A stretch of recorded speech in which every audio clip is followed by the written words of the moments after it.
Sports have always been a part of my family. Like my dad played high level hockey. My uncle wrestled at Boise, and then he actually went on to have a WWE career. Tight. What? Tight. How is that not the first thing you told me, dude? Sorry, man.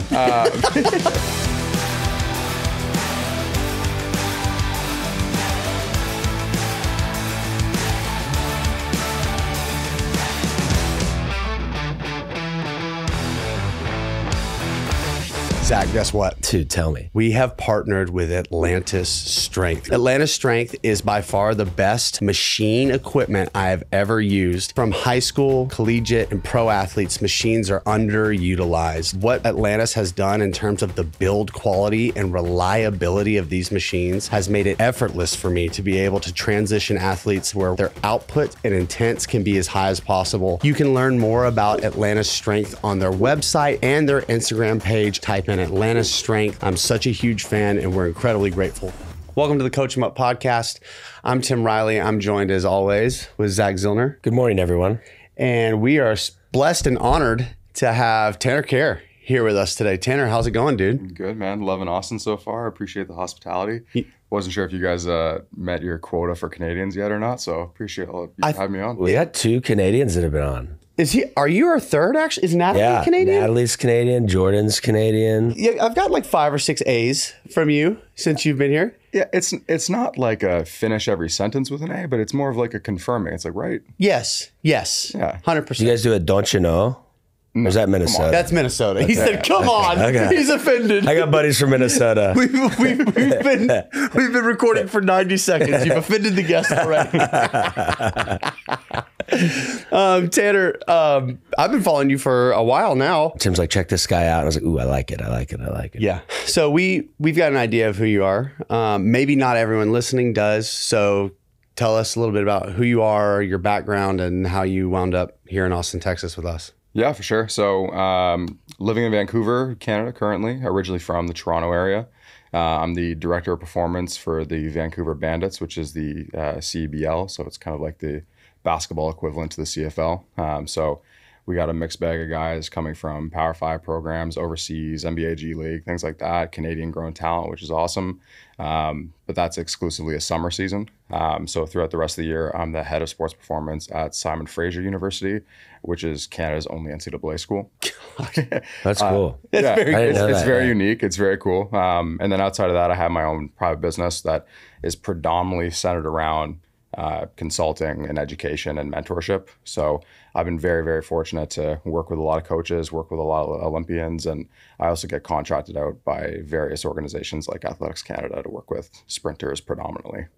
You have the best of all 3 worlds. You got pros, collegiate, and private sector all in one deal. Yeah. And so, Tanner and I went to dinner last night. We got some Wagyu steak here in Austin. It was incredible. Pretty fucking amazing. Yeah, pretty jealous.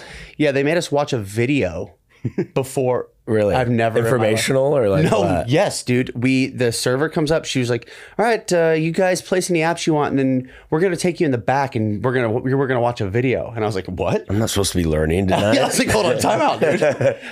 But yeah, like how the cows are raised. It was just the whole thing was an experience. I didn't know what I'd booked.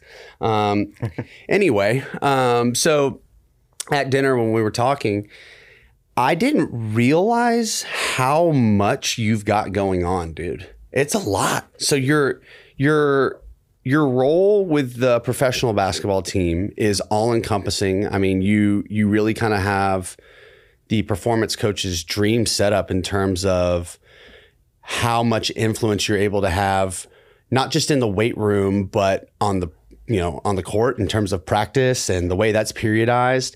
And then at the collegiate setting, how many sports are you overseeing? It's something absurd. So there's 13 varsity sports. And you oversee all of them? I oversee all of them. I directly am responsible and program for like 9, 10 of them. Only 9 or 10. Yeah, got a lot going on. Yeah. All right. Well, I'm interested to know kind of how you got to that place, because both of those roles, independent of one another, is quite an accomplishment in and of themselves, really, in terms of just getting to a place professionally. So what's your background? Like, you grew up playing sports. Take us through a little bit of the process about how you wound up Yeah, for sure. where you're at. Well, I was fortunate enough to be able to play basically every sport under the sun growing up.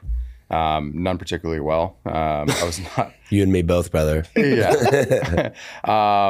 Splicing a little bit of like childhood trauma in there. I was a bit of a fat fuck. So that's where I dove into the education piece, because my pops wouldn't allow me to do certain sports until I lost weight and then got stronger, got faster and things like that. Nothing like some childhood trauma to really fuel. That's it, 100%. Yeah. So, and sports have always been a part of my family. Like, my dad played high level hockey. My uncle wrestled at Boise, and then he actually went on to have a WWE career. Tight. What? Tight. Yeah. How is that not the first thing you told me, dude? Sorry, man.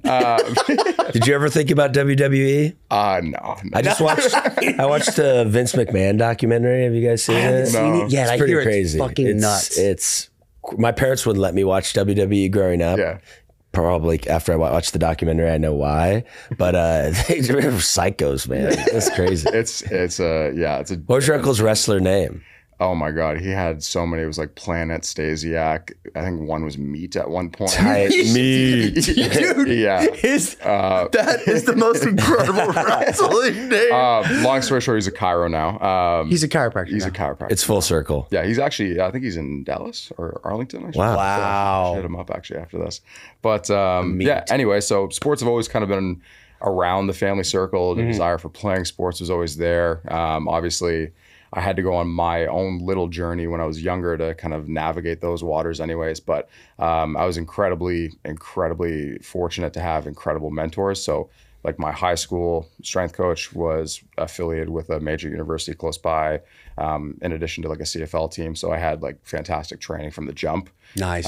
Yeah. So basically that was football, that was track and field, that was baseball, that was hockey, that was everything. Move on to the collegiate environment. I predominantly played football. Again, like, somewhat limited. That career was whatever. And then one of my mentor was like, okay, well, if you're gonna kind of hang it up kind of situation, like, you should look into bobsled, because his son is now the director of performance for Bobsled Canada. So I was like, you know what, sure, I'll do that. So I had a brief stint with Bobsled Canada. And then at the time I was post-grad, in debt, and trying to save up to get married and things like that. So I had my first employment opportunity. So graduate assistant at a private facility that had been contracted with a CFL team in Ottawa. So my first crack at like the pros, I guess, was there. So I got immersed in that pretty much right away, which was awesome. And then from there, I started working at the University of Ottawa. I was really fortunate to work with a high-level sport coach. Her name is Jen Boyd. She's awesome. Perennial national championship in rugby. She won like 5 or 6 national championships in like 7 years. Jesus. So like really high-level program. And that's really, for me, a major breaking point in my career, because rugby is so special in that regard, where you have to really consolidate your system, because there's so many things concurrently that you need to dial in. Like, you have kids who are getting carted to the national stage, like trying to go to the Olympics and things like that. So at any point of the year, they need to be ready for an evaluation. So it's like the Bronco test, power readings, like speed, all these things that are incredibly important. And rugby is a special sport in that regard as well, because like, you need to balance like energy system development, power, strength, all these things kind of concurrently, right? So that was an amazing intersection for me in my own career, just to kind of refine my system more or less. And to be honest, I thought I was going to be in Ottawa for a long time. Like, great city, great place. My wife was comfortable there. And then I was at a buddy's wedding and got a call, and they're like, what's it going to take to get you out west to SFU? And 2 weeks later, we were in Vancouver. God, that's wild. It's funny how that stuff works. Yeah. Right when you get comfortable, you're like, I'm going to be here for a while. And then it's like, yo, what's up? Yeah, like, you think you have a plan and just life will throw you a curveball, but it's been a pretty incredible curveball thus far. So was at SFU for about 2 years, I should say. And then the basketball organization opportunity happened, which has been absolutely incredible. I still have the same GM, the same ownership, the same president that I first started there with. They really buy into what I do, give me full autonomy. And it's been incredible, because when I first started there, they were bottom of the league pretty perpetually. And first year we went from basically like worst to first, West Coast, our Western Conference final appearance, and then this last year Western Conference final championship. Wow! So it's been a really cool. You've been a part of the upward trajectory. It's kind of like my baby, yeah. Yeah. It's like, okay, yeah. Like I feel like incredibly invested in what's going on, and when you have good people around you, you want to do good by them, right? So, yes. Yeah.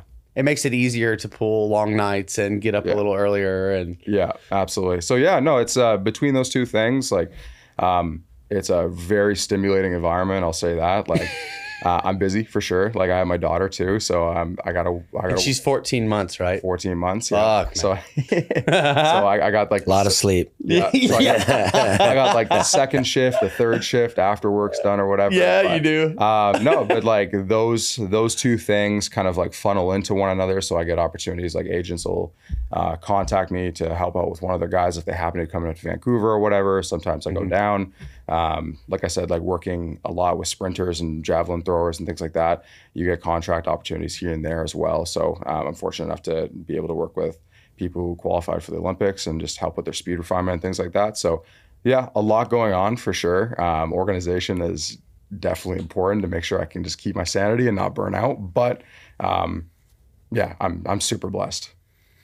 Something I kind of want to get into, you talked about in your basketball role, you get to plan, practice, obviously strength conditioning, all that kind of stuff. How did that start, and how did you create that buy-in with, GMs and coaches and everything that you should help plan the practices? Yeah, well, I mean, first of all, like in the basketball context, like I was heavily influenced by Bove and Corey. Like, huge shout out to those guys. They're trailblazers in the field, and they've done incredible things. Like I was telling Tim last night, like let's not talk about microdosing. You guys had like the pioneer of microdosing on here. I'm like Walmart Corey. Like, I'm Corey at home. Like, we don't need to go into that. We're all Walmart Corey. Timu Corey. Timu Corey. Yeah, Tubi Corey. But basically, I laid out what it is I wanted to do wholeheartedly. And for him, it was a really intriguing opportunity because he is a huge fitness enthusiast himself, like our GM, stays in shape year round. That He's super dialed in with the latest and greatest. So like nice. He sees immense value in it in general, but like in terms of like protecting your assets and making sure they're healthy to play the game, like he sees the value in it. And just to have the extra element of like practice planning and organization and things like that. So he doesn't have to talk to sports med. He doesn't have to talk to like the strength staff and things like that. To have a liaison for that was huge for him, because then he can just focus on roster moves and focus on like the technical tactical piece, right? So it started off pretty strong right away, but it only grew from there because, like I said, going from worst to first and then building off of that was immense. And then we see guys who basically we were trying to create an environment where guys are really well taken care of. Players talk, like when you're in a certain league, like you go to Vancouver, you're going to be well taken care of. And that helps a lot when it comes to like acquiring talent, obviously. Sure. Right. And then not only that, but like we take great pride in being an organization that doesn't just want production right away, but you can come to Vancouver and develop as a professional athlete, right? Which not a lot of places have that, right? They only want production. So we had a guy, for example, who was essentially like a bubble player, like may or may not be on the final roster, to being a high minute player for us this year. Like, so physically developed, emotionally developed, like technical, tactical, certainly developed. So like we try to create an environment where our guys are really well taken care of and they can develop long-term. So obviously like the weight room piece is important for sure. But honestly, I look at myself more as like a liaison for the strength staff, sports medicine, and the sport coaches, so that if we need to employ a certain thing or I want a certain adaptation or whatever it is, we all work together to get that product. God, that brings up a couple things. I'm thinking first, like that environment that you create where, because with that league and conversations we had last night, like guys are playing in other leagues, guys are trying to make it in the NBA. So like there's a lot of moving parts. Guys are coming, guys are going. It's so much fun. And it's a challenge, but it's so much fun. Yeah. Like I guess to like add context to that. So like very similar to like the CFL, for example. Like we have Canadian homegrown talent. So they have an official draft. We'll draft talent, Canadians. Some of them produce, some of them don't, whatever. We also get guys from overseas. We get guys from NBA G League, our guys who are formerly on NBA rosters. So you have your high-level guys, your mid-tier guys, and then you're like your low-tier guys who you really need to focus on development and keep development at the forefront. So you have people that want white glove service that they're used to in the NBA, and you have people who are very grassroots, and you need to be able to accommodate that, right? So it makes for a really interesting environment where you're providing that specialized care. Yeah. What are the biggest challenges with that? I mean, like, does it come down to like personality types? Because I would imagine almost in the role that you're in, because it's just transcending the physical piece. Like you're having to meet people precisely where they're at and very quickly diagnose like what it is they're about and what they're wanting to get out of this experience. And it sounds to me, and because in the private sector, not only am what I'm doing, like if I'm working with pro football players, for example, part of my job is meeting people where they're at and giving them what they're saying they want and need. And it's a lot less about what I may necessarily have an opinion about, and sort of threading the needle there in terms of like kind of setting my ego aside and meeting them where they're at and trying to create a space where they're fucking enjoying what they're doing, you know? 100%. So can you talk a little bit about what that's like and your experience there? Yeah, absolutely. I mean, like in terms of like the buy-in piece, like meeting people where we're at is probably the most important thing. And honestly, just being genuine. Like I told guys, like regardless of whatever your background is, whether you're like homegrown talent or you just came in from the G League or whatever it is, like you guys are here to make money. You're here for the summer. You're not here for a long time. You want to enjoy the city. I get it. It's a fun league. But at the same time, like I want to make sure you're getting as many game checks as possible. Like if you have a situation where you're missing 2-3 games, like that's money out of your pocket, right? So my best interest is your best interest. And I think when it comes to the buy-in piece, like just having the opportunity to sit down with guys individually and just better educate them as to like what I'm seeing, why I'm thinking the way I'm thinking, like, oh yeah, this is what the force plates are saying. Here's your workload for the week kind of thing. Like I would suggest X or Y. And they're like, yeah, you know what? That makes sense. That sounds really good. Because some guys are really, really invested on the performance piece. But I would say the majority of pro basketball players, they're focused more on the health piece, which you have to accommodate as well, right? And you have to understand, like, from a young age, if you're like a high-level basketball player, like everyone just wants something from you. Yeah. Like your agent, you know what I mean? Like your old You're getting coach. pulled in so many different directions. Well, that's it, right? Like everybody wants something from you constantly. So just being like somewhat of a neutral party, like, listen, I have nothing to gain from this. Yeah. I'm just trying to like focus on development, keep you healthy, make sure you get paid and have a good time. That's the main thing. So I'm sure that goes a long way because all of those things, like if you said those things to me, I'd be like, this sounds like a sweet deal. Yeah. Appreciate that, dude. Yeah. That's it. And it's really interesting because you start to see like, and that's like the juxtaposition between like professional and collegiate environment, because you start to see faults in the other, right? So I'm like, okay, like we have a ton of guys who came from Power 5 institutions who like I know for a fact will like have meals provided for them and things like that. But I'm like, you eat like a 9-year-old when you have autonomy and the ability to fend for yourself, right? Like, it's interesting, right? So like it's like, okay, like let's talk about recovery. Let's talk about how well you can bounce back between games so like we can keep your production high and ultimately keep you healthy, right? But yeah, no, it's interesting. Like you see like little loopholes, right? And little opportunities to have these conversations to help better educate these guys.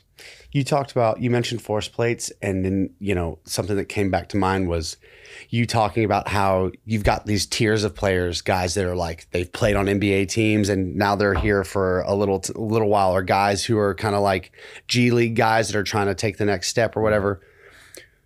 What are the qualities or things that you see in athletes that separate the freaks where you're like, this guy's going places? And the guys where, you know, you see them performing, you're like, I don't know if dude's gonna make it. You're gonna be stuck here. You for a might while, be with bud. me for a while, dude.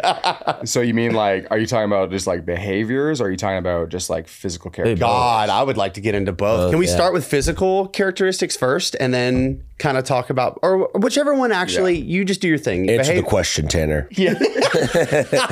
So if we're talking about like physical characteristics, like you see the difference pretty quick, like almost immediately. In fact, like we had a guy, for example, who basically would just empty the clip during a certain game, and he wouldn't get like basketball tired. He would get like track and field sprinter tired. Like he'd be cooked for 3-4 days kind of thing, but like such an athletic specimen, right? So for that individual, we had to keep his workload and his recovery at the forefront. But from a behavior standpoint, that wasn't in line. And I think that was the biggest opportunity. And that was ultimately one of the things that we had to close the gap on, that we realized pretty quickly, if he wanted to go to the NBA, which he is now, thankfully, because like he couldn't recover for 2 games a week. I'm like, dude, you want to go into a setting where you're playing 3 games a week and traveling all over the place and things like that. Like, we need to move the needle from a behavior standpoint, not necessarily a physical quality standpoint, right? Whereas other guys, like you have guys who arrive overseas who have played for like 7-8 months at a time. They're a little bit burnt out. I know they're not training over there, so they kind of come in a weird state where generally you're like, okay, are we putting them in the global bucket where like we just need to give them like a really potent stimulus or a really specific stimulus, or do we have a local issue where like we have some overuse or we have some inadequacies locally? So you just have to identify that fairly quickly. And then from there, it's pretty easy to just kind of prescribe. Like I kind of look at it as like a surgeon, right? Like people prep the room for you, whatever. Like I have a fantastic strength staff. I have an incredible sports med team that help the guys and stuff like that. So you just like look big picture, identify something, go in, boom. Okay, here you go. Move on to the next thing. Focus on big picture again. So like it's really interesting. So like the global stuff, I will always default to our key kind of variables, which is obviously going to be like practice workload, game workload, things like that.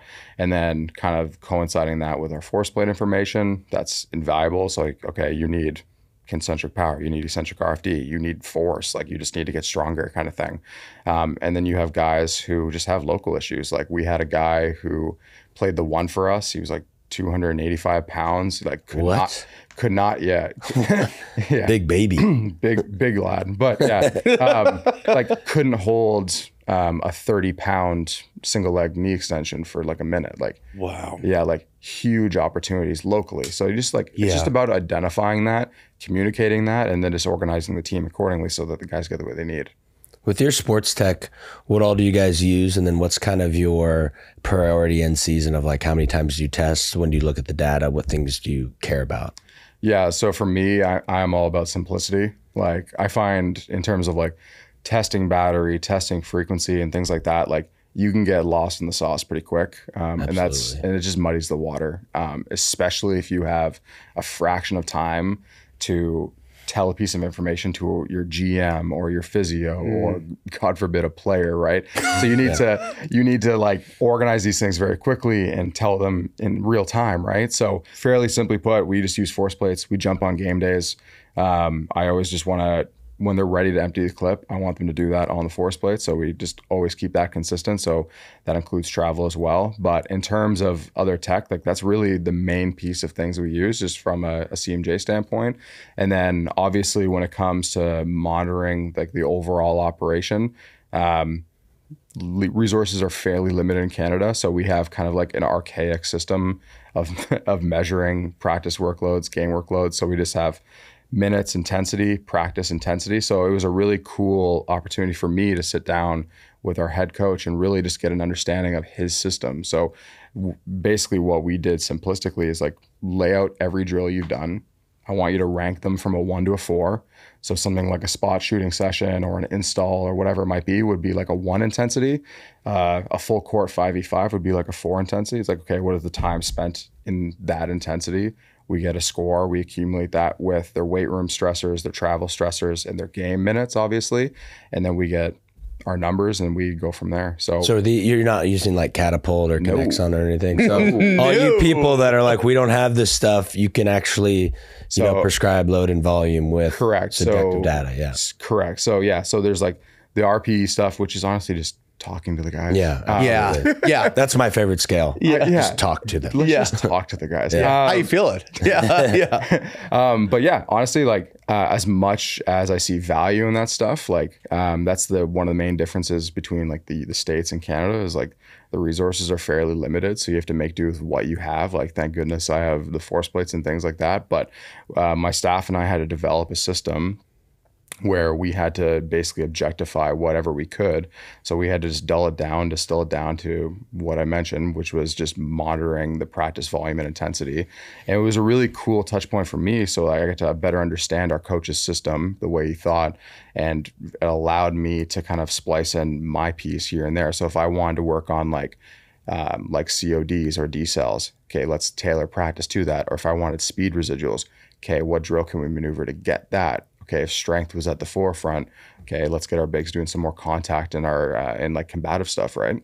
Hell yes. So when you guys lift, like in season, are you a before practice person, after practice? Are you game days? Like, how do you set up your week? Standard NBA model, so like 2 to 4 times a week, a day. So there's always like a practice or a shoot around in the morning, and then there's the evening situation. So generally speaking, I'll come in. The main operation for the CBL is between like 11 and 1, so it's not too bad. So I'll always give people individual slots ahead of time. So if somebody wants to work one-on-one, basically everything from an indie standpoint is oriented towards just giving them what they need. So if it's health, fantastic. But for the most part, if it's like a global thing, like I mentioned before, I'm just leaning into the force plate information. So I'm just going to give you what you need. So like we might be doing like heavy yielding ISOs, we might be doing overcoming ISOs, we might be focusing on like eccentric RFD or just basically whatever we need, and just basically cleaning up opportunities that I see. Go to the facility, we have our pre-practice lift, the practice itself, how we tailored it for the day, and then post. And then game days are our high days, very similar to what the traditional NBA model is, where we're lifting before and after just to help kind of overall recover between games a little bit faster and help expedite that recovery process. Yeah. In terms of just like time spent, how much time are one of these pro players spending either lifting, getting specific training interventions, or practicing on a day-to-day basis? So I would say about 3 hours a day, 4 hours a day. Okay. So the situation that we have, basically, like I mentioned, like the operations from 11 to 1, if you want an individual beforehand, we can organize that. No problem. Like I want to try to make it like I'm not going to drag people there. Like I'm not going to get a good look. You're in the pros. Like if you don't want it, that's it, right? And like that's one thing from the jump that I try to get across to the guys is like, listen, like if you come to an individual pre-practice, whatever, like just know, like I want you in and out of there as fast as humanly possible. Some were like, I don't want to lift a heavy weight. I'm like, cool, you're not going to touch a weight. That's where like overcoming ISOs come into play, and like the Terra stuff that's so valuable. I want to get into that with you. By the way. 100%. Which is like, okay, you're not going to lift a weight, but like you have to exude a high amount of force, a high amount of effort, and then we're going to just go on with our day in like 10 minutes. They're like, yeah, I can buy into that, no problem. 10 minutes, sure. Tired, 100%. And then main practice, which is obviously not voluntary, recovery afterwards.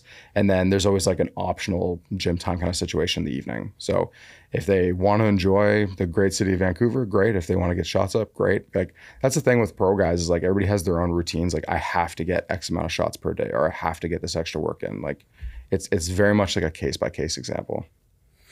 So since you brought up isometrics and different ways that you use them in training, can you talk a little bit about influences there? And then you also mentioned Alex Atera, who I've followed for a while. God, he would be a great guest. I think he's in Australia, right? Yeah. We don't have that budget. That's right. But can you speak a little bit to that, and then what's the data and feedback you're getting in terms of like the progress you're seeing from players in terms of implementation? Yeah, so I mean, in terms of like my experience, anyways, like I've been fortunate enough to work with basically every sport, every level of athlete, whether it's like youth, high school, collegiate, professional, national, whatever. But when it comes to the things that I'm really drawn towards, like I need challenge. And for me, that is why I lean towards basketball, and that's why I lean towards track and field, particularly sprints.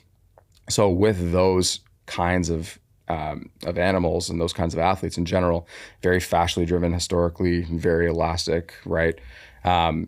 Basically, you have to try to gravitate away from traditional means and methods if you're not addressing the health bucket.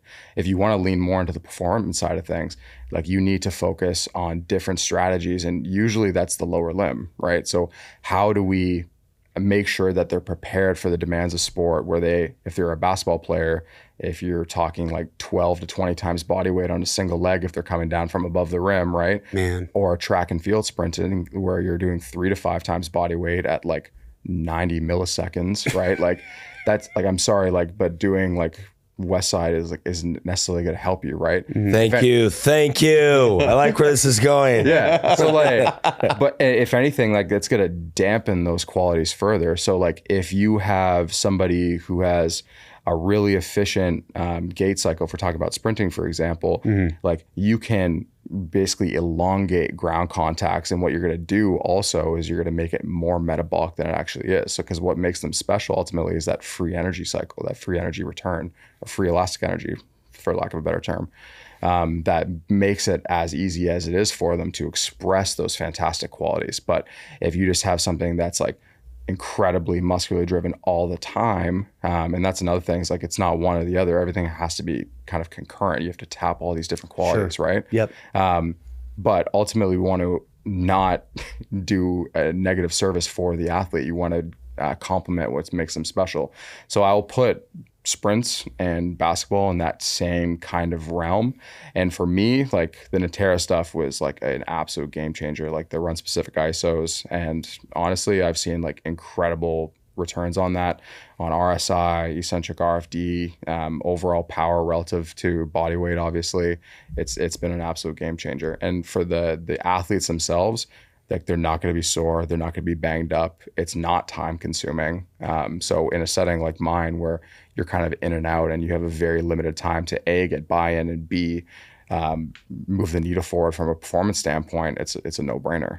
The Coach 'em Up podcast is sponsored by Squat Wedgies. Tim, what are squat wedgies? Squat wedgies are an adjustable squat wedge, 7, 13, and 20 degrees. It's big enough to elevate your whole foot and not just your heel. Because it's rubber, it doesn't slide on surfaces. It's 22 pounds, so it's durable and stable enough for even your biggest athletes. There's a 90-day risk-free trial. The shipping is free, and get 15% off squat wedgies with our discount code CoachEmUp15. Coach 'em Up 15 for 15% off of the best squat wedge on the planet. Coach 'em Up is proud to be sponsored by Plyomat. Plyomat is a jump mat that measures ground contact times, vertical jump height, and reactive strength index. Plyomat's trusted by over 750 coaches in 25 different countries. It's something that you can use in training day in and day out to give immediate feedback and drive output and intent. Plyomat's always in stock. When you order your Plyomat, you can get it within 1 to 3 business days and start your training immediately. If you get a group of athletes challenging each other to jump higher, get off the ground quicker, it transforms that workout into a highly competitive, highly potent stimulus. If you would like access to the best jump mat on the planet, use CoachEmUp5 to get 5% off at checkout. Again, code CoachEmUp5 for 5% off. Come jump with us, get a Plyomat.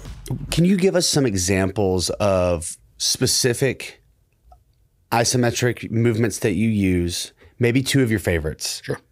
How you set them up, the duration that you're trying to express, you know, maximum output, whatever. Just Great question. Give us the from A to B. How do we get this done? Yeah, absolutely. So generally speaking, like you have 2 variations of isometrics that you can kind of disseminate into like subcategories. So you have your yielding, where you are trying to attenuate a lot of load and stop it essentially, and you're pushing against it even though it's trying to pull you down. And then you have your overcoming isos, where you're pushing into an immovable object.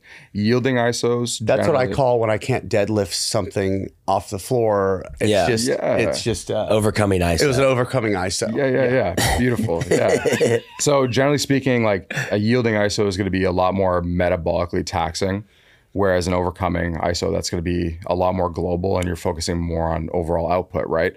So generally speaking, like if we're going to go in the context of like the microdosing model with basketball, like I'll predominantly use a yielding isometric in an individual or post-game.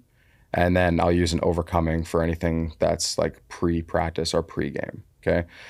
Within that, there are subcategories of ISOs. Obviously, like you have your quasi-isometrics, you have your isotonic isometrics. Like there's all these different kinds of variations of the same thing, depending on the adaptation that you're going to get. So if you want something that's a little bit more oriented towards compliance, I'm going to yield closer towards a yielding isometric at a longer duration.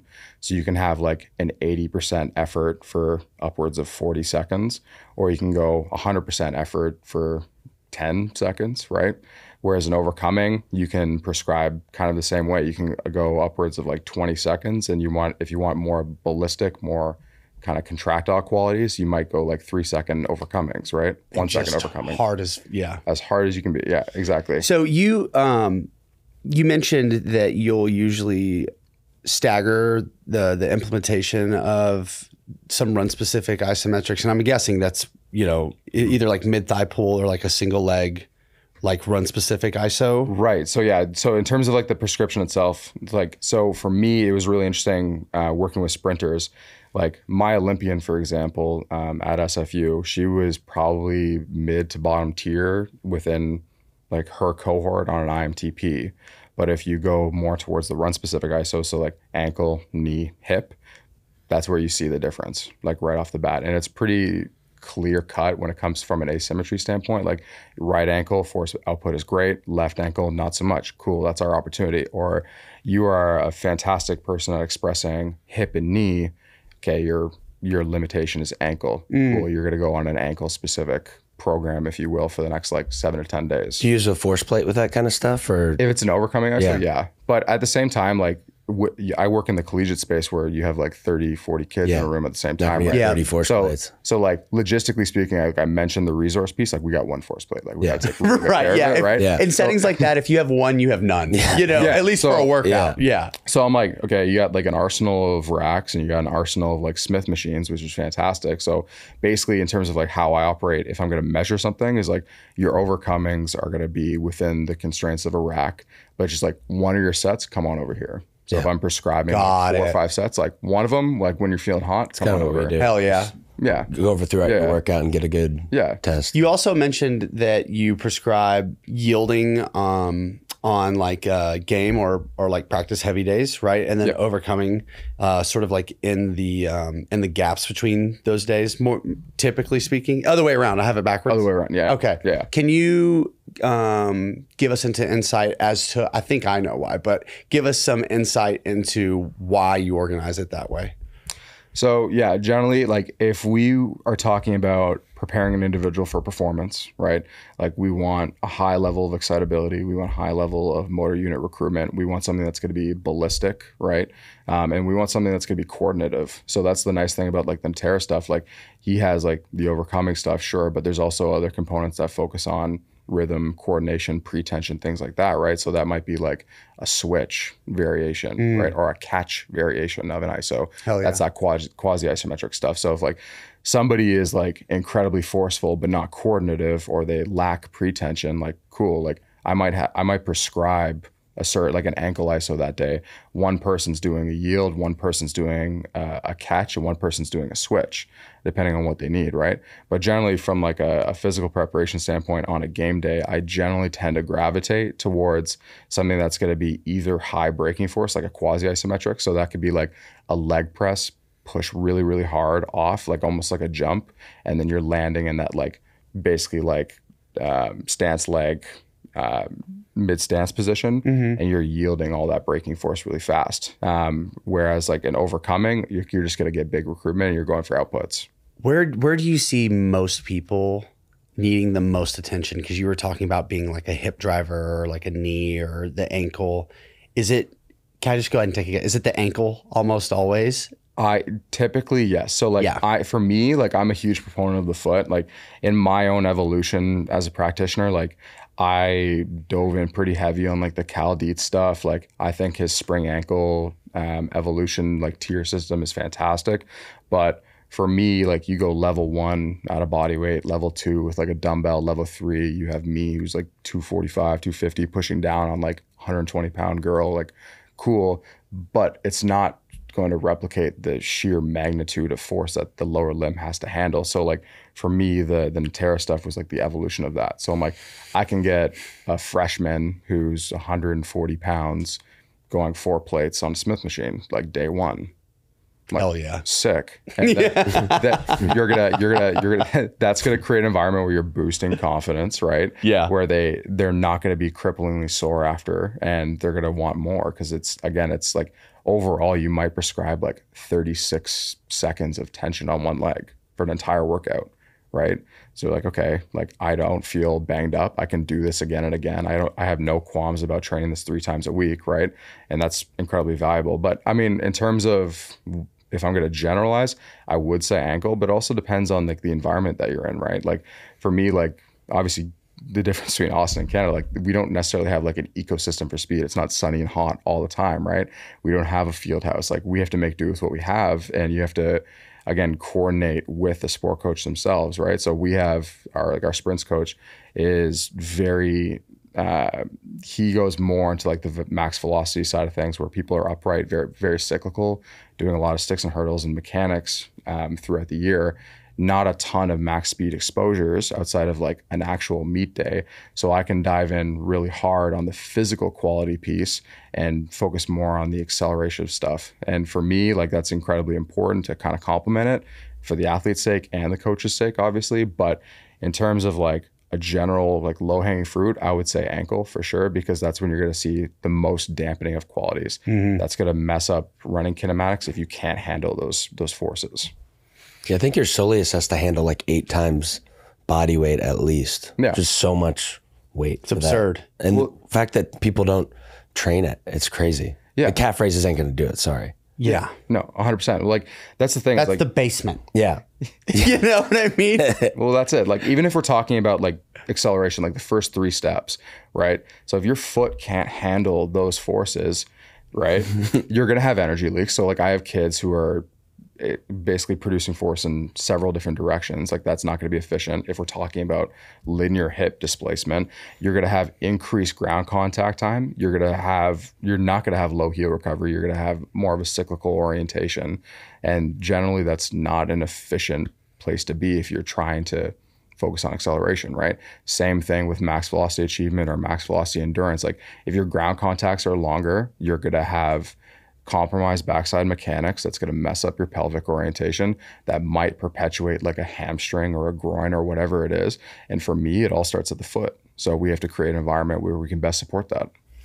You know, we were talking last night, and something that you pointed out was, you know, this, like here in the States, I feel like a lot of people niche down and they become like the master of something. So it's like so-and-so the speed guy, so-and-so the plyo guy, so-and-so.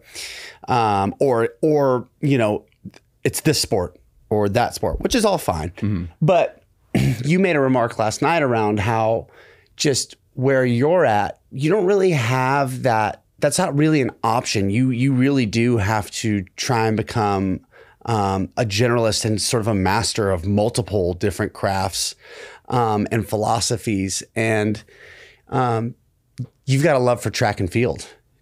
And we were also discussing sort of like, you know, some of the things that coaches tend to miss in terms of like the difference between like what weight room training should look like, and then like what should be happening on the court or field or track in terms of speed development. What do you feel like the disconnect is? Because you've got your pulse on everything, it feels like. Yeah, like I think like you said, I think you put it beautifully. Like we don't really have a situation where we can go hyper niche. Like we have to be good at a lot of things. We have to wear multiple hats, which is great. It's challenging, but it's great for sure. And for me, it's mostly oriented towards application. Like you have to apply things at a high level, right? It doesn't matter how well you can talk about force plates or how well you can talk about nutrition, things like that. If you can't apply it, it doesn't mean anything, right?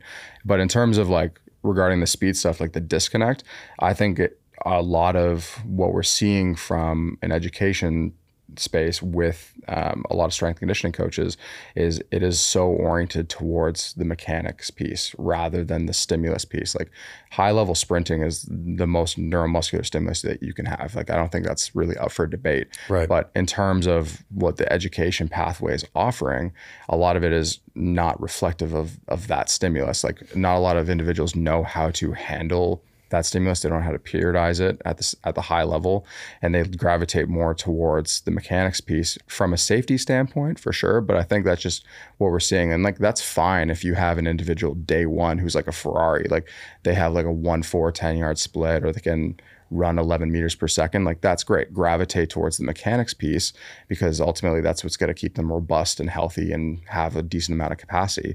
Like if you have a Ferrari, like you're not trying to soup up a Ferrari, you're trying not to just crash the Ferrari. Yeah, like, keep it on the track. That's what I'm saying. Yeah. But like, but at the same time, like not a lot of people are in that situation where they're getting Ferraris. Like they get Honda Civics that they have to soup up. Right. Yeah. So like that's great if an athlete who is not fast or not strong or lacks all these physical qualities knows how to do a really high level A skip, but like they need the stimulus on a high level, right? So I think like that's one current gap, certainly, and obviously connecting those dots within a weight room environment of like, how do we distill the physical qualities of sprinting, whether it be acceleration or blocks or all these things like that, and how do we enhance that within a weight room setting, right? I think that's a huge gap currently in our industry. I just got my new watch from Amazfit. It's called the T-Rex 3. And this is the best watch I've ever had in my life. This is $1,000 watch. Getting it $279, which is ridiculous. Which value. is absurd. It just looks good, dude. Military grade stainless steel, AI voice control, water resistant up to 100 meters. It tracks your heart rate. It has maps. Battery life, dude. Once every 27 days. Yep. That's incredible. The selection that I have for my watch faces, my heart rate, how many steps I've taken. The UV index. UV index is important for your boy. I use my watch as a stopwatch all the time. As if all that wasn't good enough, you get a discount because you're listening and watching us. 15%, dude. Amazfit.com/coachemup, or you can click the link below. 15% off. The best watch on the planet. Now, back to the episode. You mentioned something, and oh my God, I think I just lost it. Dang it. I was so excited to ask you, and now Unreal. damn it. Well, I have one. Yeah, I go, didn't Zach. lose. Let me see if I can remember. So when I was intern coming up, my main sport was track and field that I was working with. Nice. And it's influenced a ton of what I do with basketball. What is your biggest takeaways from what you've learned with track? And then how do you apply that to a team sport like basketball? Honestly, I almost train them very, very similarly. If we're talking about the same kind of athlete, obviously, like you're going to have your bigs and you got to treat them differently and things like that. You're going to have people with more compressive strategies, more muscularly driven. Of course, you have to tend to that. But if I were to equate like your guard with chicken feed who can jump 40 inches in the air on like 2 inches of knee flexion and a ton of pronation and a ton of internal rotation, like I would put them in the same bucket as a track and field athlete. And generally Life is a narrow, huh? Yeah, like I will treat them very similar. Like, okay, where are your opportunities, whether it be the force plate stuff or whether that be the run specific ISOs or whatever else I'm seeing, and just give them what they need. And if you're seeing deficiencies, just prescribing accurate exercises that are going to elicit an adaptation that you want. And the thing is, like, it doesn't have to take a long period of time. It's like the same thing with a track and field athlete, with a professional basketball player. It's like you don't have a lot of time with them. Like you don't have 6 months 3 times a week. Like you have 10 minutes of their attention, right? So how do you hit your mark and prescribe accordingly to get what they need? And I think that was probably the biggest like relatability piece with track and field and basketball. I remembered. Let's go, Tim. Let's go. Woo!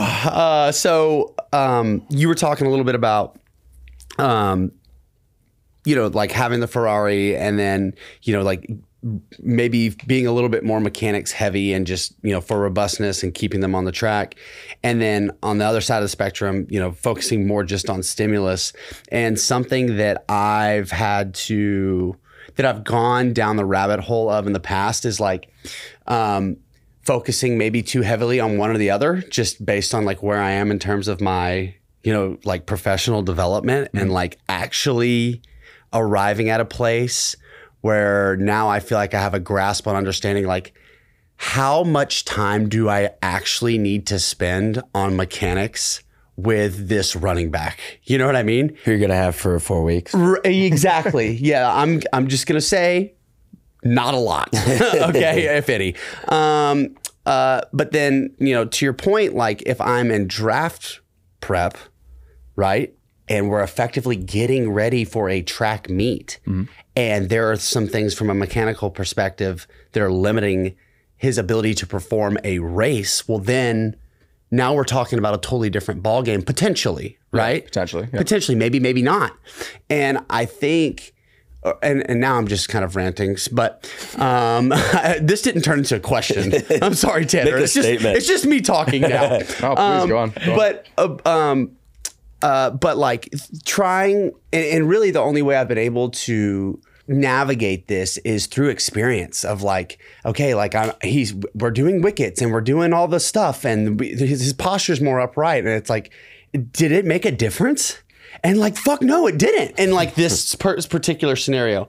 But then there are other scenarios where it's like, oh, that really did seem to move the needle for this person. And then being able to really diagnose early on, like what actually is going to matter for this person, and what's going to make a difference. And I just wonder, you know, A, is that what you're alluding to when you were discussing some of that stuff? And B, like, can you give us some examples of like where you've maybe worked with an athlete where you're like, I was able to intervene from a mechanics standpoint and it fucking helped a lot. Yeah. Or this person just needed stimulus and it moved the needle. So the combine preparation piece, like that's muddied waters. Like you have to understand, like, okay, are you enhancing physical qualities and just giving the person what they need?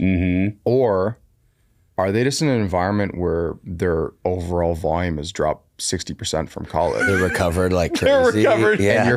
And you're facilitating readiness. Yes. Where they can actually perform. No, Tim's moving the needle. So there's Tim's for sure. No, I know that. I know that. But I'm like, I think we have to address that, right? Like, so yes. It's like, okay, it's one or the other, right? Maybe, I don't know. But anyways, in terms of Tim's really good at his job. Tim is very totally good. Me. I'm the reason why everyone gets better. Duh. I was talking more about like that combine piece. Yeah. Outside of just like Tim's stuff. Tim's like, really good. I just wanted to hit on that. Yeah. We don't hit on that enough during the episodes. But in terms of like intervening and things like that, like again, like I like with SFU, certainly like very fortunate to get contracted with Athletics Canada and work with Olympians and things like that. That's awesome. But I mean, going back to the SFU stuff, like homegrown development, long-term athletic development is really at the forefront. So having the Olympian at SFU was fantastic. And with her, there was a ton of opportunities. Like we had an environment where they weren't getting high-speed exposures. They were focused predominantly on max velocity mechanics, right? But no real max velocity. Correct. Interesting. So I'm like, okay, how do we tap that? How do we focus on the physical qualities that are necessary and predominantly at the forefront for max velocity kinematics and just overall like the stimulus itself? And then where are their shortcomings? So that individual was bottom tier on an IMTP, top tier on the run specific ISOs with a massive discrepancy with the hip. Okay, so we focus predominantly on like hip displacement, and really because she was in an environment where she had to focus so much on the max velocity mechanics, her acceleration was very, very poor. So we have an Olympian with a 1.8 10-yard split. Jesus, that's like absurd. Yeah. So we got it's almost as slow as me. Yeah. So in terms of holy shit. I know. Whoa. That really put into perspective right there. And I'm slower than Tim, so geez. So I mean, using resources, using tools to just like give her what she needs. So like, thank goodness we have like an equivalent of like a run rocket. So like we can do velocity decrement work to protect the asset and focus on the physical qualities that we need. But really just honing in on the physical piece and focusing on acceleration, just bringing that down from like a 1.8 to a 1.55. She ended up breaking the all-time D2 200 meter record. Let's fucking go, Tanner. She broke it again 2 weeks later. And then proceeded to go into like spring training in Florida, had a little bit of a hamstring thing that she's never had previously. And then she qualified for the Olympics and set a Canadian record in the 4x1. Let's fucking go. Not bad, dude. Not bad at all, Tanner. Well, at least someone here is good at their job. That's one of us here. That's right. So you talked about, I want to come back to this. You talked about, your muscularly driven athletes and tendon driven athletes. What are different things you do for both on the performance side, as well as what are some differences you notice on the recovery side? Great question. There you go. So your fascially driven athletes, generally speaking, like they are special because of the stiffness components. Yeah. So yes, you want to provide a stimulus that's going to complement that, but you also have to give them what they need, and you have to give them what they're not good at. And generally that's going to be more oriented towards the health piece. So doing things that are more oriented towards tendon compliance is going to be vitally important. So these individuals usually, I would say they bend maybe like well below 10 centimeters on like a basic counter movement jump, right? So in terms of like an overall training prescription, like you have to give them more hip and knee flexion generally, just so that they have access to it. Not that they're relying on it, but they have access to it. And it keeps those joints happy. Yeah, you're speaking to the health side. Yeah, the health side. But from a performance standpoint, usually you'll see a decent eccentric RFD, but it's the isometric piece, like them not being able to amortize those eccentric forces that are the biggest opportunities. So for fascially driven athletes, like that's why they go more into like the yielding isometric bucket, and they respond incredibly well to it for that exact reason. So they can amortize those forces, self-organize a little bit more efficiently so they can produce more force on the back end. Whereas somebody who's a lot more muscularly driven, like they are already in the compliance side. Like they are very good at accommodating forces eccentrically and isometrically, but they need stiffness. They need more ballistic work. They need more coordinative tasks where you're focusing on like pre-tension of the limb before it hits the floor, right? So those switches like and all those different switches, catches, like those quasi-isometrics, just like prescribing like something as simple as like an altitude landing, but just like having them land like a statue rather than like like a ninja where they're they're trying not to make a sound, right? Nice. Yeah. So like you can prescribe similar tasks just in a different way. Like you can initiate it differently. No, I like that. We do something similar where like our muscular kids, everyone's doing a depth drop, one will land stiff and one we'll call it a compliant landing. But I think I'm going to change it to ninja landing. Yeah. And then what things have you noticed with like recovery? Like do muscularly driven people need more? Do tendon people need, like what have you seen there? Or is it about the same? So I think it depends on the potency of the athlete that you're dealing with. So like the individual that I mentioned before who's in the NBA now is like he would basically empty the clip, but his outputs would be similar to like, and his fatigue level would be the same level as like a track and field athlete. So they would like race on a Saturday and they wouldn't recover till like Wednesday, right? Yeah. So for cooked. Yeah. So I think like the higher the expenditure, the more likely you're going to need to facilitate an environment for recovery, which is like, I'm so thankful that we have the system that we do, that we can quantify practice, quantify all those things so that like it's not black and white. Like, so overall, we just have to look at workload and make sure that the spikes up or down are not too much. And that's like a big thing with the Bandits is like making sure that across the roster, we have homeostasis.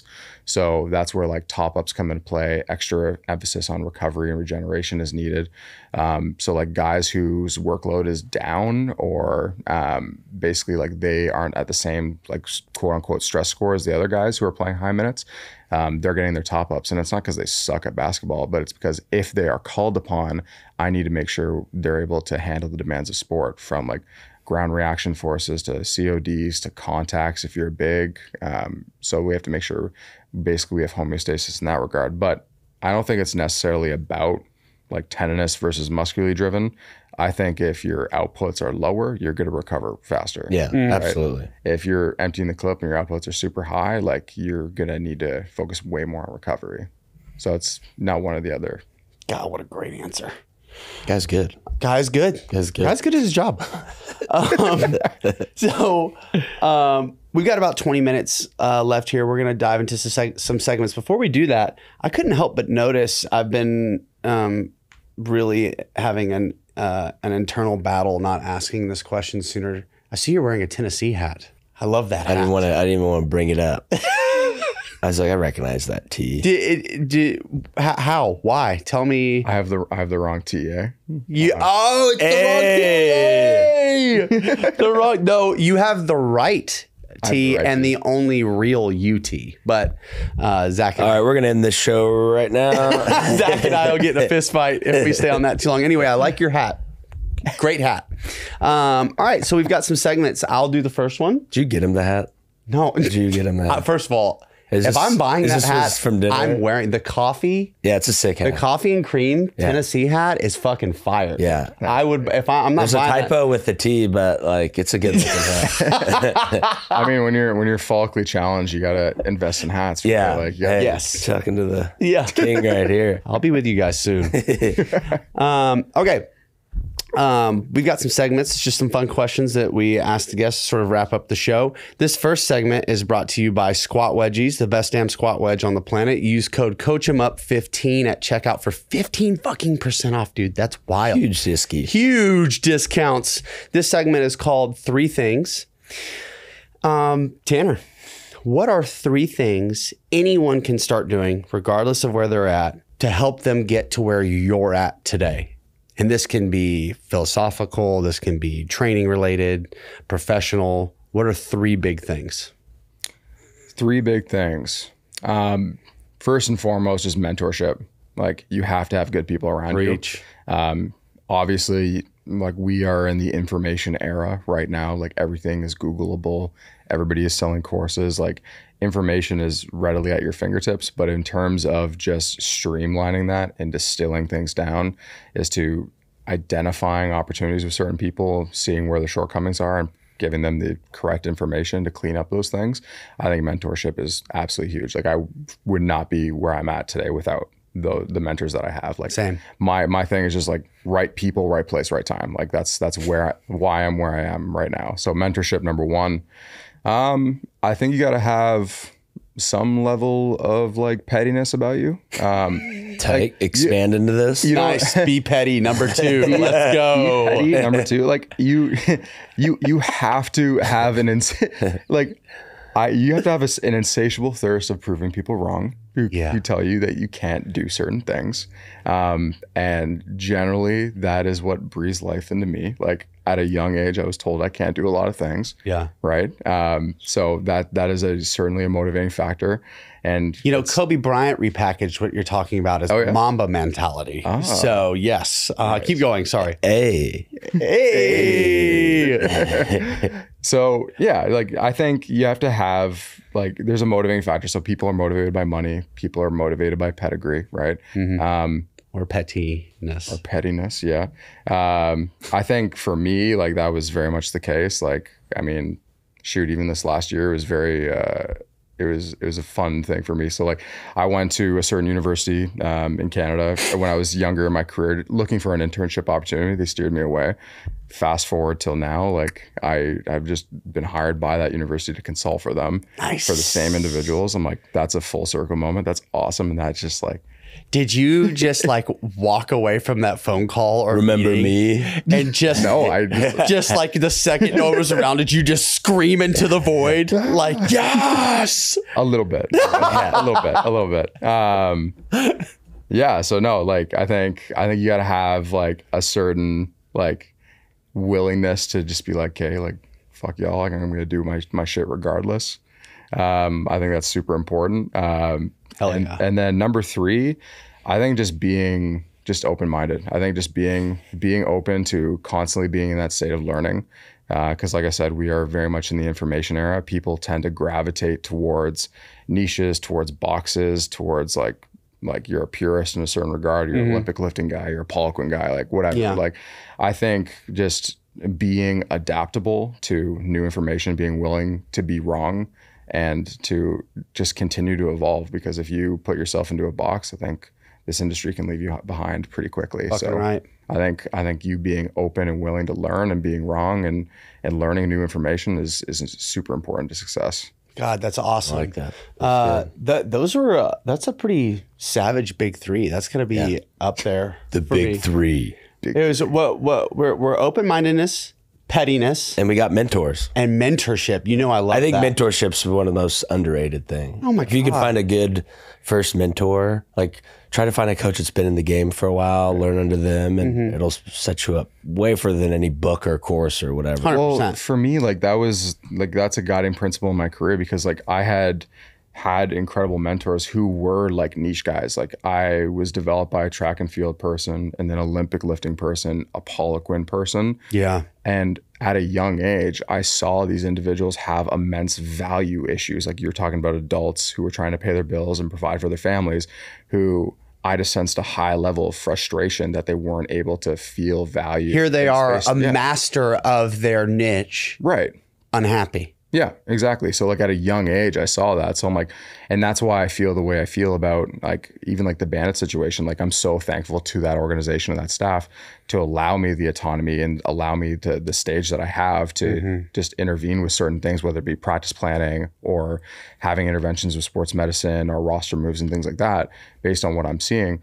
Because ultimately, if we're talking about like my experience with my mentors, like they lived in those boxes. And I think I'm like, if you want to have value, you have to transcend the walls of like the four walls of the weight room, ultimately.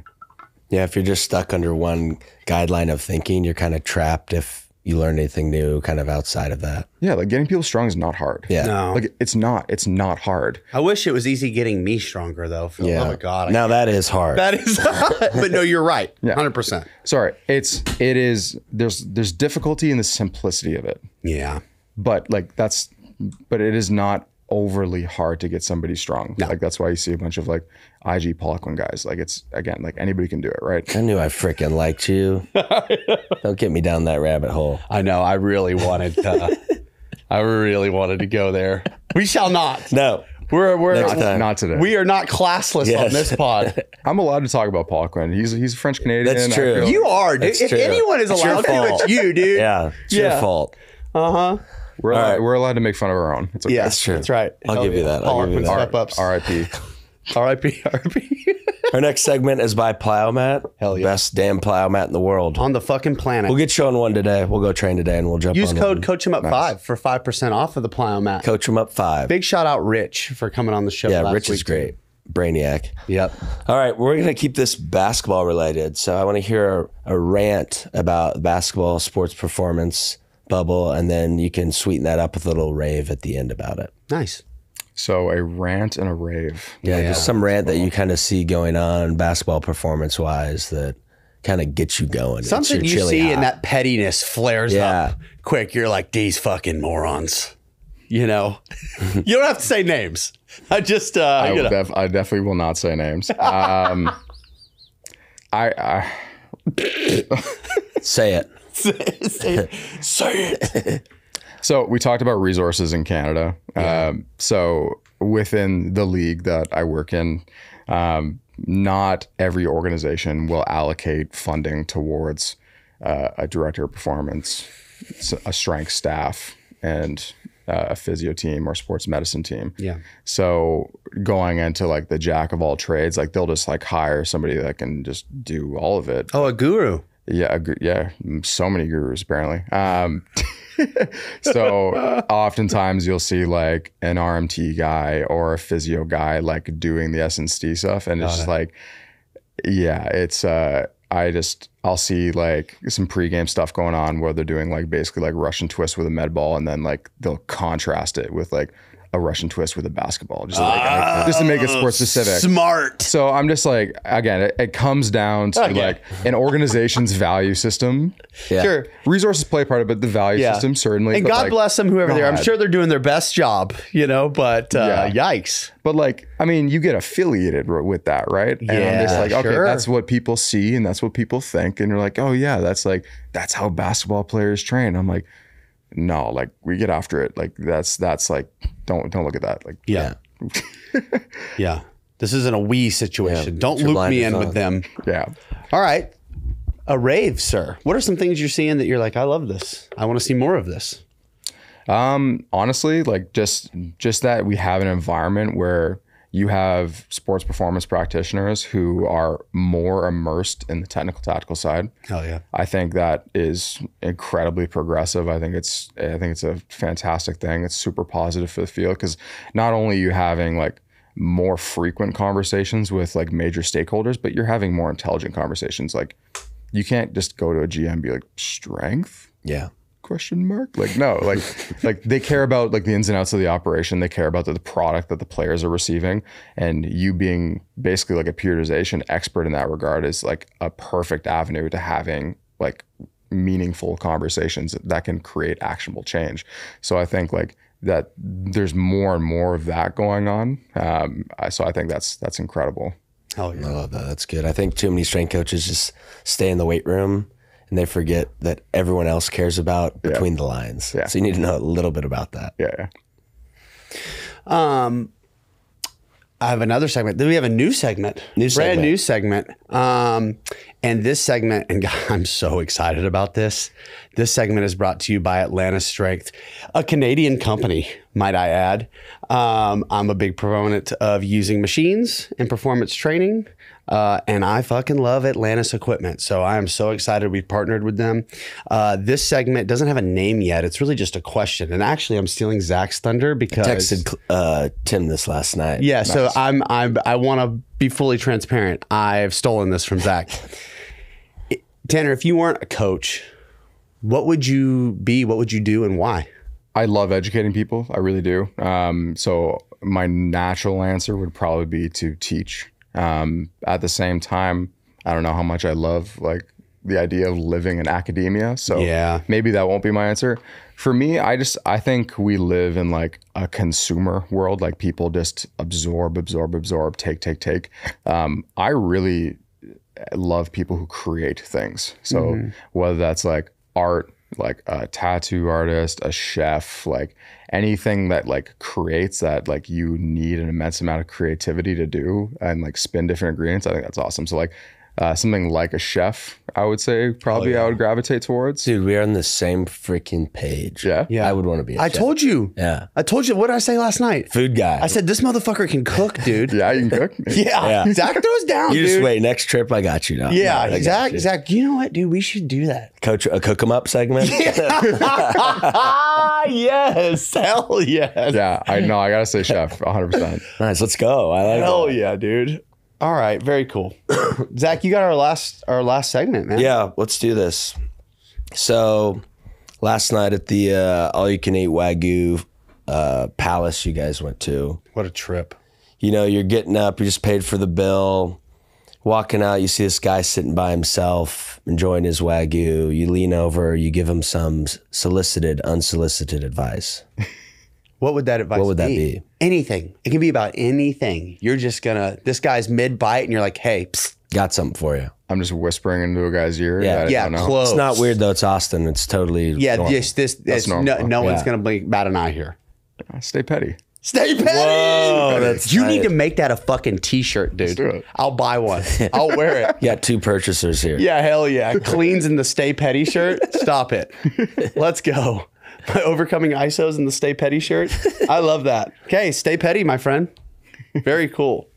That segment is brought to you by Amazfit and the T-Rex 3 watch. Zach, show them the watch. Look at that. I was Absolutely looking at that. beautiful. That's nice. Pretty sweet. All right, so dude, listen, it's a wearable company, and I don't know how this happened. Do I take this off? But they took up. By Don't the you way, try this on for Tanner, I forgot to say this. We have a watch coming for you. It's already ordered. Yes, we were hoping it would get here in time, but we had to place a big order for other guests as well. So we will be sending Tanner a You have to T-Rex smash your Apple Watch though. so I want to give them some shout outs. They're wearable. They have rings, they have heart rate monitors, and it's all an ecosystem. So they all talk together. Everyone watching and listening, we have the second highest redeem code in the entire fucking company. So shout out everyone Appreciate you listening and watching to the Coach 'em Up podcast for putting us on the map and representing hard. You guys obviously love their stuff. We do. I mean, listen, if I've said it once, I'll say it 1,000 times. This watch is named after a dinosaur. It's literally called the T-Rex. Sign me up. The 5-year-old in me, I'll wear this watch till the day I die. But yeah, watch is on the way. / coach him up. Yes, amazefit.com / coach him up. We want that number 1 spot, dude. Yeah, we want that number 1 spot. Ropes. I want them to sponsor us until the show burns down to the ground. We'll find a way to do it. Yeah. Tanner, dude, we've had such a good time hanging out with you, man. Yeah, appreciate it. Okay, so where can people find you? And where can people connect with you and tell them a little bit more about some of the things that you provide outside of mentoring and stuff like that? Yeah, so probably the best place to find me would be on Instagram. So it'd be at coach.care, coach.care. Feel free to email me as well, tannercare10@gmail.com. Don't have my business one up and running yet. Speaking of business, something I do not advertise, and that's something I need to get better at. So I think like you guys having like more like business savvy conversations, like that last episode was fantastic for me because I know that's a huge We're opportunity. gonna get more of those. I need Let's to fucking go, Tanner. Tim was nice enough to tell me that I need to get in front of a camera a little bit more. So that's something I'm working on. But Dude, you're doing it right now. yeah. By the way, can we talk about, don't these cameras make you look way better than any of us actually do in real life? I mean, I'll speak for myself. Yeah, you guys are looking good. Yeah, see? Certainly me. We gotta have more Canadians on, dude. We do. They're the best. We do. Appreciate it. But yeah, no, in terms of business, so I'll do consulting. So I've consulted for MLB, NFL, NCAA schools. I also do mentorship. So I usually do this via word of mouth. So I have individuals reach out to me, self-identify where their kind of pitfalls are, create their own curriculum, and then we'll just do just one-on-one calls to clean it up, whether that's like periodization or speed development or whatever it might be. So again, I tend to lean more into the education side of things. So that's something I like to do in my spare time with what little I have that I'm not working and with family and stuff like that. So yeah. Real quick. So, since Zach and I started this podcast, I've talked about, ad nauseum, the importance of mentorship and reaching out and connecting with coaches. A lot of people have reached out to Zach and I. Right. And I've had consult calls and I've met with people, and it's been a really blessing and rewarding experience. To all those people still listening and watching this late into the show, here sits across me a guy who is incredibly qualified, smarter than Zach and I, and he does mentorship. So, of course, reach out to us, but also please, you've got someone here willing and available who's incredibly qualified and a solid dude. So reach out. Guys, we fucking did it. Great work. Thanks for coming out. This has been fun. Thanks for having me, guys. Yeah. Thanks for being such great hosts. And I mean, I really appreciate all the work you guys are doing. You guys are moving the needle forward in terms of bringing people together and talking about like giving a good service to the industry and stuff like that. So thanks, man. Keep doing your thing. We will try our best. Thank you so much. Everybody, thank you so much for watching and listening. Please subscribe, tell a friend, and we'll see you next time. Later. Peace.